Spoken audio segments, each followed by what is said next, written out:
রাজনীতিতে একটি বহুল প্রচলিত প্রবাদ হলো এখানে কেউ কারো চিরস্থায়ী বন্ধু বা শত্রু নয়, থাকে শুধু কৌশল আর প্রয়োজন। বাংলাদেশের চলমান রাজনৈতিক দাবার বোর্ডের দিকে তাকালে এই প্রবাদের সবচেয়ে নিখুঁত ও বাস্তব প্রয়োগটি চোখে পড়ে। ছাত্র জনতার গণ অভ্যুত্থানের পর যখন দেশের নানা প্রান্ত থেকে এবং বৈষম্য বিরোধী ছাত্র আন্দোলনের পক্ষ থেকে বর্তমান রাষ্ট্রপতির পদত্যাগের জোর দাবি ওঠে, তখন এই ইস্যুতে বিএনপির ভূমিকায় অনেক বিস্মিত। সাধারণ চোখে বিএনপির এই অবস্থান জুলাই বিপ্লবের সঙ্গে সাংঘর্ষিক মনে হলেও একটু গভীরভাবে বিশ্লেষণ করলে দেখা যায় বিএনপি মূলত রাষ্ট্রপতিকে একটি মোক্ষম কার্ড হিসেবে ব্যবহার করছে। প্রথম সমীকরণটি আবর্তিত হচ্ছে এক চরম নৈতিক ও দাপ্তরিক পরাজয়কে কেন্দ্র করে। শত্রুর অস্ত্র দিয়েই শত্রুকে ঘায়েল করার যে চিরায়ত কৌশল বিএনপি এখন ঠিক সেটাই প্রয়োগ করছে বলে মনে হচ্ছে। যিনি এক সময় জয় বাংলা স্লোগানের ঝড় তুলেছিলেন, যিনি শেখ হাসিনার অত্যন্ত আস্থাভাজন হিসেবে বঙ্গভবনে প্রবেশ করেছিলেন, আজ সেই রাষ্ট্রপতির মুখ থেকেই 15 বছরের নানা অপকর্ম, গুম খুন বা ফ্যাসিবাদী আচরণের দায় প্রত্যক্ষভাবে স্বীকার করিয়ে নেওয়া হচ্ছে। এটি আওয়ামী লীগের জন্য ইতিহাসের সবচেয়ে বড় নৈতিক পরাজয়, কারণ এসব অভিযোগ এখন আর শুধু বিরোধী দলের কোনো রাজনৈতিক বক্তব্য বা স্লোগান নয়, রাষ্ট্রের সর্বোচ্চ সাংবিধানিক পদ থেকে দেওয়া দাপ্তরিক স্বীকৃতি। দ্বিতীয়ত, ভবিষ্যতের বিচারিক ও আন্তর্জাতিক ভিত্তির জন্য এই প্রেসিডেন্ট কার্ড বিএনপির জন্য এক সম্পদ। পুরো বিশ্ব জানে বর্তমান রাষ্ট্রপতি কার পছন্দের মানুষ ছিলেন।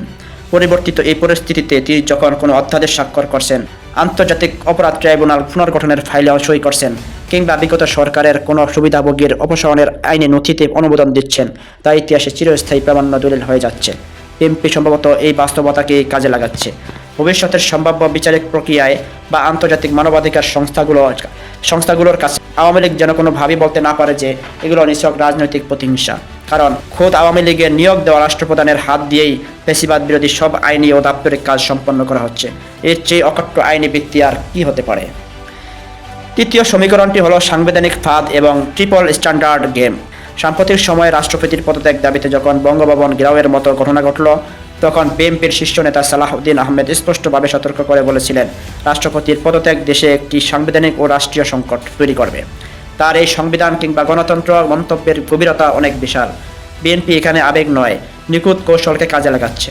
নিজেদের চরম শত্রু নিয়োগকৃত রাষ্ট্রপ্রধানকে দিয়েই হাসিনাকে রাজনৈতিক, সাংবিধানিক ও গণতান্ত্রিকভাবে কোণঠাসা করার এক দারুণ খেলা খেলছে তারা। রাষ্ট্রপতি পদত্যাগ করলে যে সাংবিধানিক শূন্যতা তৈরি হতে পারে এবং বিএনপির কৌশলের প্রধান লক্ষ্য ব্যাহত হতে পারে, তাই বর্তমান কাঠামো ঠিক রেখেই তারা নিজেদের ফায়দা হাসিল করে নিচ্ছে।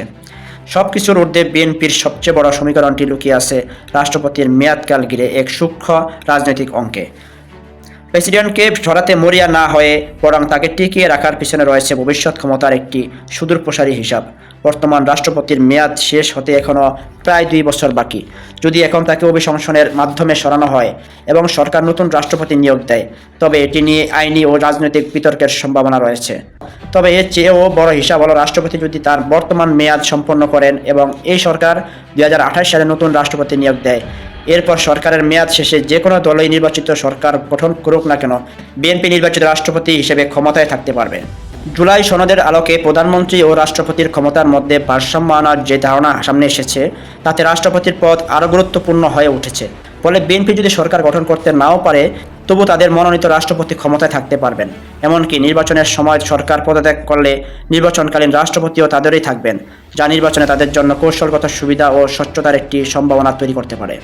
পরিশেষে বলা যায়, বিএনপি হয়তো এভাবেই সুকৌশলে আওয়ামী লীগের নিয়োগ দেওয়া রাষ্ট্রপতি দিয়ে রাষ্ট্রযন্ত্রের সব আইনি ও দাপ্তরিক কাজ গুছিয়ে আনছে। এই কৌশলগত পথ ধরে এগিয়ে সব প্রক্রিয়া সম্পন্ন হওয়ার পর তারা রাষ্ট্রপতির বিষয়ে চূড়ান্ত সিদ্ধান্তে যাবে। যখন সাংবিধানিক সংকট সৃষ্টির আর কোনো ঝুঁকি থাকবে না, তখন হয়তো তাকে অভিশংসনের মতো কোনো পদক্ষেপের মুখেও পড়তে হতে পারে। যদি সত্যি এমন ঘটে, তবে তা বাংলাদেশের রাজনীতিতে এক অনন্য নজির হয়ে থাকবে। আবেগ সরিয়ে রেখে নিখুঁত রাজনৈতিক দাবার চালে কীভাবে পরিস্থিতি নিজেদের অনুকূলে আনতে হয়, প্রেসিডেন্ট ইস্যুতে বিএনপির বর্তমান অবস্থান তারই এক উদাহরণ।